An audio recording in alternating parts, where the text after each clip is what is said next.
His family, it's your brother Marc Lamont Hill. You're watching the Marc Lamont Hill official YouTube channel. I am so grateful for everybody who's hung out to do the Gaza update tonight. I apologize for the late start time. We're a couple hours behind. Again, I'm dealing with some family stuff. Nothing to be alarmed with. Just juggling a lot. So I had to wait to get started. But life is good. Everybody's healthy. Everybody's happy. So sometimes business got to wait. But we're here.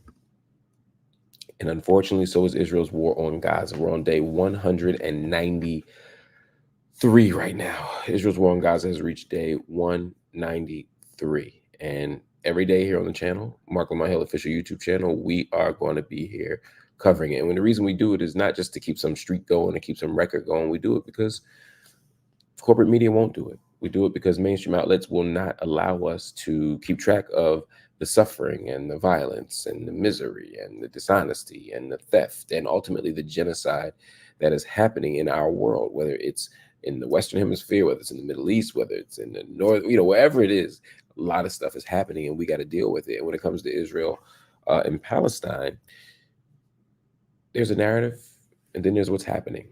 And we want to make sure that we actually cover what's happening. Right now, I'm going to begin with the numbers. And I'm not going to keep you all long. I know it's late, but I want to begin with the numbers. Because as of right now, there are at least 33,843 Palestinians who have been killed and 76,575 who have been wounded in Israeli attacks on Gaza since October 7th. Those numbers are low.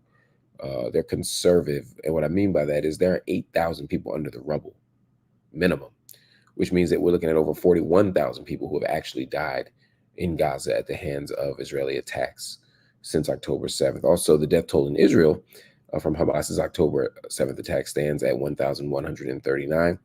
And there are also dozens of people who remain kidnapped or hostage or captive in Gaza. Let's talk about some stuff, though. 11 people, including children, have been killed in an Israeli air attack on the Maghazi refugee camp in central Gaza. Excuse me, Maghazi is in the center of the territory. As Israel continues its bombardment of Gaza, 7 people were reportedly killed, also, including 4 children, in an Israeli jet attack on a house in the Yebne refugee camp in Rafah. So, just in the last day, I just named 18 people who were killed. And at least 4 children among the 18. It's probably more than that because in the Maghazi attack, we don't have the numbers of children. This is the problem.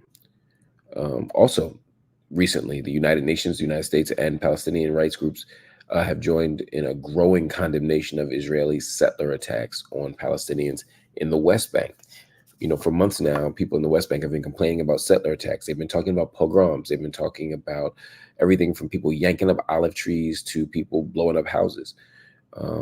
Settler violence is incredibly high, and President Biden attempted to create an executive order, for whatever reason, cynically, to at least acknowledge the fact that settlers are doing great harm in the West Bank to Palestinians. By the way, I don't know if anyone's been arrested or charged or held accountable through Biden's executive order on settlers. That's a different story for a different time. Israel urges 32 countries to impose sanctions against Iran's Islamic Revolutionary Guard Corps after its attack on Israel, while pro-Palestinian protests around the world blockade companies that are supporting Israel's assault on Gaza. So there's a lot of maneuvering, a lot of international pressure being applied by Israelis and by Palestinians for the global community to take a side or to enforce their will, to impose their side.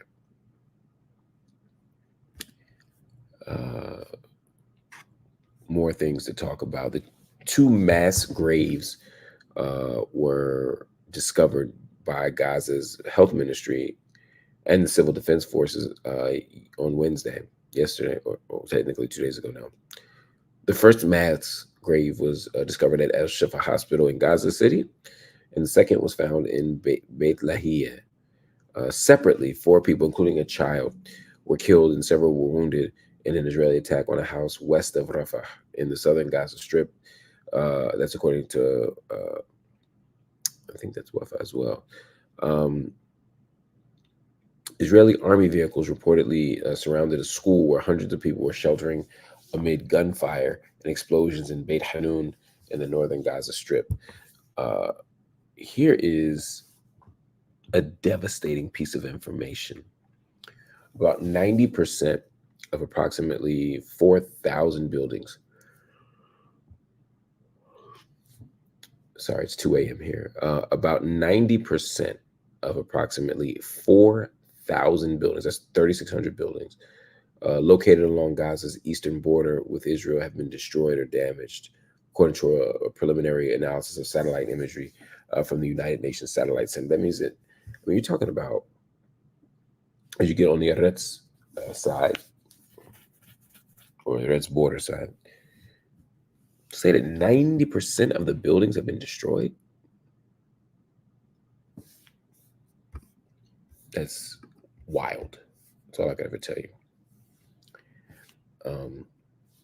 Let's move on. Israel's military chief said on Monday his country would respond to Iran's weekend missile and drone attack amid calls for restraint by allies anxious to avoid an escalation of conflict in the Middle East.